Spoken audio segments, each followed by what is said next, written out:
Break के बाद स्वागत है आपका। आप देख रहे हैं बैंगलोर से लगातार बड़ी कवरेज। प्रधानमंत्री नरेंद्र मोदी ब्रिक्स समिट से दो देशों के दौरे के बाद सीधा बैंगलोर आ रही हैं। प्रधानमंत्री बैंगलोर आके वैज्ञानिकों के बीच में जाएंगे, उन वैज्ञानिकों के बीच में जिनकी कड़ी मेहनत के जरिए भारत ने एक सुनहरा इतिहास रच दिया है, जिनकी मेहनत की चर्चा पूरी दुनिया भर में हो रही है। प्रधानमंत्री जब इसरो जाएंगे तो क्या संदेश देंगे, ये एक जानकारी लगातार इंडिया टीवी आपको बता रहा है। चंद्रयान 3 की कामयाबी के साथ ही चर्चा हो रही है हमारे देश के वैज्ञानिकों की, उनकी मेहनत की चर्चा हो रही है, हमारी शक्ति की, जिनके जरिए चंद्रयान 3 में एक एक ईंट को जोड़कर ये मेहनत की गई और चंद्रयान 3 को सफल बनाया गया।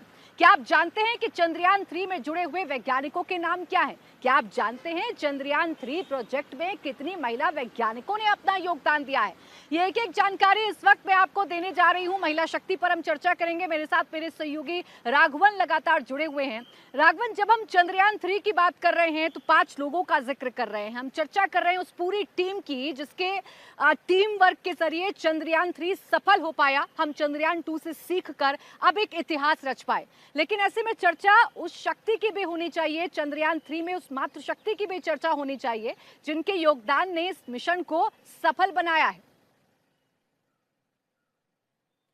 जी बिल्कुल, देखिए प्राची, अगर हम रॉकेट असेंबली से लेकर इस पूरे प्रोग्राम को जब कंसीव किया गया 2019 के फेलियर के बाद, उम्मीद ये कर रहे थे उस वक्त इसरो के वैज्ञानिक कि 2021 में हम दोबारा से इसको लॉन्च कर देंगे। लेकिन कोरोना के 2 साल जो हैं एक तरह से वो ब्लेसिंग इन डिस्गाइज था। ये कह सकते हैं कि उनको मेहनत करने का और मौका मिला। जैसा आपने बताया कि एक बहुत बड़ी टीम है इसरो की जो ये इस पूरे प्रोग्राम को जिन्होंने देखा। करीब करीब 1200 से ज़्यादा वैज्ञानिक लगातार इस प्रोग्राम से जुड़े हुए हैं। लेकिन बात जब महिला शक्ति की आती है तो इस बात की चर्चा होना लाजमी है। जब चंद्रयान 2 लॉन्च हुआ था उस वक्त की mission director doctor Ritu Karidhal थी, जो लखनऊ से आती हैं। इस बार वो ग्रुप मिशन डायरेक्टर हैं, एडवाइजरी बोर्ड में है, रिव्यू कमेटी में है, तो उनका भी एक बहुत योगदान इसमें माना जा सकता है। इस प्रोग्राम में जब आपने लॉन्च के दिन भी देखा होगा, एक महिला साइंटिस्ट जो नजर आ रही थी वो कल्पना कालाहस्ती हैं। वो एसोसिएट मिशन डायरेक्टर हैं, एम श्रीकांत को रिपोर्ट करती हैं। एम श्रीकांत 2019 में ऋतु करिधाल के नीचे काम कर रहे थे, वो एसोसिएट प्रोजेक्ट मिशन डायरेक्टर थे।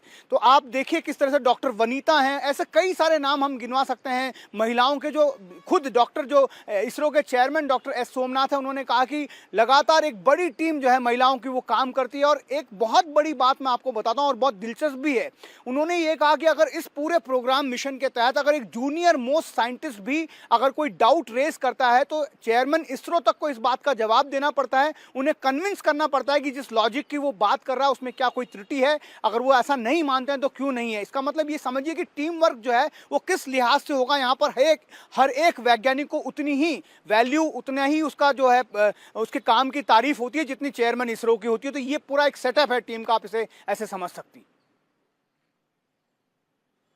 बिल्कुल, देखिए टीम वर्क है, ये टीम वर्क की मेहनत है जिसकी वजह से आज पूरी दुनिया भारत का गुणगान कर रही है, भारत की इस कामयाबी की चर्चा हो रही है। खुद प्रधानमंत्री नरेंद्र मोदी इस बात का जिक्र कर चुके हैं कि गौरव महसूस होता है, जीवन धन्य हो जाता है जब अपने आगे हम इतिहास बनते हुए देखते हैं। प्रधानमंत्री ये तक कहते हैं कि अभी तक हम लोग कथाओं में सुना करते थे चंदा मामा दूर के, लेकिन चंदा मामा बस एक टूर के।